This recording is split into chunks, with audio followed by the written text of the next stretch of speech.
गायत्री को अपने बीते कल की याद आती है। खुल गई नींद या और सोना है महारानी को? ये आपने क्या किया? इतनी ठंडी में मुझ पर इतना ठंडा पानी डाल दिया। शुक्र मना कि बर्फ नहीं डाला। अब खड़ी और जाकर कपड़े धो। गायत्री को धीरे धीरे यकीन होने लगा था कि उसके ससुराल वाले सच में काफी अच्छे हैं। और ऐसे ही कुछ समय और गुजर जाता है। आज गायत्री की सौतेली माँ लता अपनी बेटी मीना के साथ उससे मिलने ससुराल आती है और ससुराल आते ही वो उसे फिर से भड़काना शुरू कर देती है।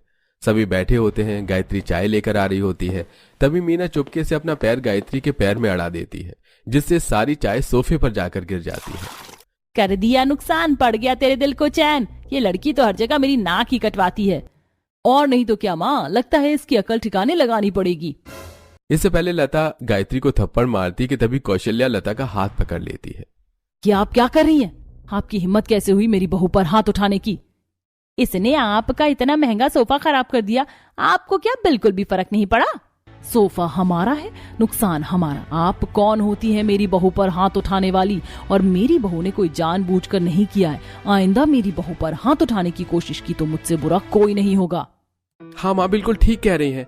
गायत्री भाभी हमारे लिए सिर्फ भाभी नहीं बल्कि माँ के जैसी हैं और अपनी माँ का अपमान होते हुए हम नहीं देख सकते। ये सब देख लता मीना का हाथ पकड़ती है और मुंह बनाकर वहां से चली जाती है।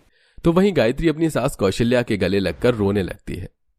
इतने दिनों तक गलत फहमी में थी कि आप लोग जरूर मेरे साथ कोई नाटक कर रहे हैं। कोई इतना अच्छा कैसे हो सकता है? लेकिन आज मुझे यकीन हो गया, मेरी सौतीली माँ के भड़कावे में आकर मैंने आप लोगों को कहीं ना कहीं गलत समझा।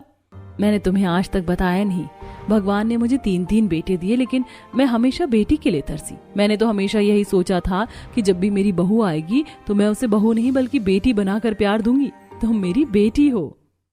हाँ गायत्री, माँ बिल्कुल ठीक कह रही हैं।